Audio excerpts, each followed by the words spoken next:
E aí pessoal, bom dia, boa tarde, boa noite, tudo bem? E hoje o vídeo que nós vamos mostrar para vocês é sobre mobilidade urbana. A falada ponte Vias do Atlântico, que liga o Altiplano até aqui a cidade universitária, beleza?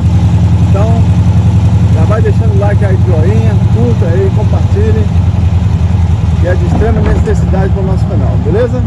Vou ficando por aqui, te mostro lá de cima as imagens feitas com drone, beleza?